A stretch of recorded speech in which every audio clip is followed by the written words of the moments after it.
Hello guys, Radhe Radhe. I hope आप सब बहुत बढ़िया होंगे। फिर से हाजिर हो चुका हूं एक नई वैकेंसी के साथ। और ये वैकेंसी आ रखी यहाँ पे हिंदुस्तान पेट्रोलियम कॉरपोरेशन लिमिटेड के द्वारा जूनियर इंजीनियर लेवल की पोजीशन आपको देखने को मिलेगी, जिसको नाम दिया गया है जूनियर एग्जीक्यूटिव। और इसके अंदर बिल्कुल फ्रेशर कैंडिडेट अप्लाई कर सकते हैं। किसी भी प्रकार का कोई भी एक्सपीरियंस यहाँ पे नहीं मांगा है। सारे इंपॉर्टेंट पॉइंट पहले बता रहा हूं। देखिए, ये नोटिफिकेशन है फ्रेशर कैंडिडेट के लिए, एक्सपीरियंस यहां पे नहीं मांगा। और ये आपका परमानेंट जॉब रहेगा और इसमें जो आपकी पोजीशन रहेगी वो आपका जूनियर एग्जीक्यूटिव का रहेगा, जिसको आप कह सकते हैं जूनियर इंजीनियर लेवल की पोजीशन रहेगी। सैलरी जो आपका रहेगा लगभग यहां पे 10 लाख रुपए एनुअल सीटीसी आपको देखने को मिलेगा। ऑल ओवर इंडिया के कैंडिडेट इसके लिए आवेदन कर सकते हैं, अप्लाई कर सकते हैं। तो बिना टाइम वेस्ट किए मैं आपको डायरेक्टली लेके चलता हूं इनके ऑफिशियली नोटिफिकेशन की तरफ और डिटेल में एलिजिबिलिटी क्राइटेरिया बता दूंगा। अप्लाई कैसे करना है वो भी हम देख लेंगे। तो वीडियो को लाइक नहीं कर रखा है, लाइक कर देना। पहली बार इस चैनल पे विजिट कर रहे हो, चैनल को सब्सक्राइब और बेल आइकन को प्रेस कर लीजिएगा।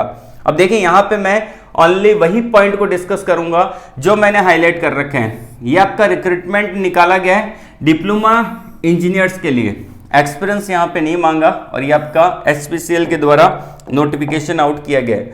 अब ऊपर कंपनी का डिटेल है, तो पढ़ना चाहिए तो पढ़ सकते हैं, लेकिन अपने काम का नहीं है ये। अब जो अपने काम की चीजें वही मैं आपको यहाँ पे बता रहा हूँ। सबसे पहले इंपॉर्टेंट डेट ध्यान से देख लीजिएगा। अब देखिए, यहाँ पे जो ऑनलाइन एप्लीकेशन है वो स्टार्ट हो चुका है 26 मार्च 2025 से। लास्ट डेट रहेगा आपका 30 अप्रैल 2025 तक आप इसके लिए आवेदन कर सकते हैं। लेकिन अप्लाई करने का तरीका अभी ही जान लेना है। और यहाँ पे कुछ सेक्शन दे रखे हैं। पहला जो सेक्शन है पोजीशन का है, ये आपका सैलरी का है, ये वैकेंसी का है, और ये आपका मैक्सिमम एज लिमिट दे रखा है। ये दे रखा है जनरल ईडब्ल्यूएस कैंडिडेट के लिए। उसके अलावा एसेंशियल क्वालिफिकेशन है एंड यहाँ पे आपका दे रखा है एक्सपीरियंस। लेकिन बढ़िया बात है, एक्सपीरियंस नहीं मांगा, ठीक है। तो आप टेंशन बिल्कुल मत लीजिएगा, एक्सपीरियंस यहाँ पे किसी भी वैकेंसी पे नहीं मांगा।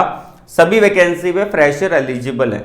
अब देखिए, यहाँ पे पहला आ रखा है आपका जूनियर एग्जीक्यूटिव मैकेनिकल। इसमें क्या आपका सैलरी है 30,000 रुपए से लेके 1,20,000 रुपए। 11 वैकेंसी निकाली है और ये आपकी रहेगी 25 साल for a general and EWS. बाकी एज रिलैक्सेशन गवर्नमेंट नॉर्म्स के अकॉर्डिंग मिलेगा। 3 साल का डिप्लोमा कर रखा है मैकेनिकल इंजीनियरिंग के अंदर, अप्लाई कर सकते हैं। उसके अलावा इलेक्ट्रिकल वालों के लिए वैकेंसी है जूनियर एग्जीक्यूटिव की। सैलरी सेम है 30,000 रुपए से लेके 1,20,000 रुपए। 17 वैकेंसी निकाली है, 25 साल का एज लिमिट है एंड यहाँ पे 3 साल का डिप्लोमा कर रखा है इलेक्ट्रिकल इंजीनियरिंग के अंदर, अप्लाई कर सकते हैं। उसके बाद आ जाता है यहाँ पे आपका एग्जीक्यूटिव का, जूनियर एग्जीक्यूटिव का फॉर इंस्ट्रूमेंटेशन के लिए। इसमें भी सैलरी सेम है, 6 वैकेंसी है, 25 साल का एज लिमिट है और 3 साल का डिप्लोमा कर रखा है। अगर आपने यहाँ पे इंस्ट्रूमेंटेशन में अप्लाई कर सकते हैं, एक्सपीरियंस नहीं मांगा। उसके अलावा आ जाता है केमिकल वालों के लिए। सैलरी वही आपका सेम रहेगा, 1 वैकेंसी है, 25 साल एज लिमिट है, 3 साल का डिप्लोमा किया केमिकल में, अप्लाई कर सकते हैं।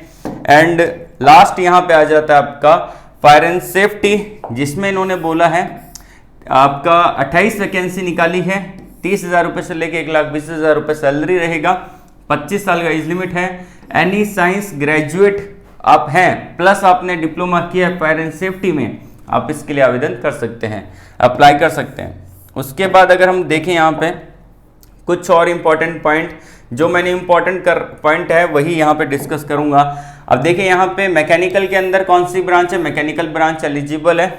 इलेक्ट्रिकल में इलेक्ट्रिकल एलिजिबल है। इंस्ट्रूमेंटेशन में एक इंस्ट्रूमेंटेशन है, इंस्ट्रूमेंटेशन एंड कंट्रोल है, इंस्ट्रूमेंटेशन एंड इलेक्ट्रॉनिक्स है। उसके अलावा केमिकल में केमिकल है, केमिकल इंजीनियरिंग और आपका CT chemical technology. Fire and safety में only fire and safety branch eligible है। ये रिलेवेंट ब्रांच का कोड यहाँ पे दिया गया है, बताया गया है।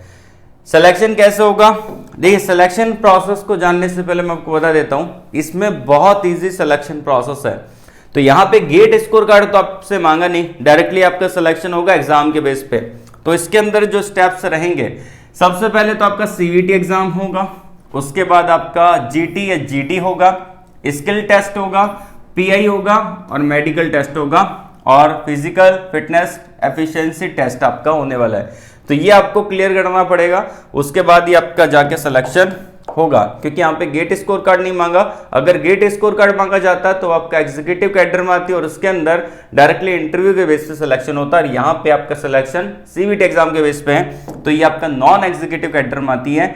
इसमें आपका जो सीबीटी एग्जाम का पैटर्न है, जनरल एप्टीट्यूड आएगा और टेक्निकल और प्रोफेशनल नॉलेज यहाँ पे आपसे पूछा जाएगा, ठीक है। और उसके बारे में पूरा यहाँ पे बता रखा है।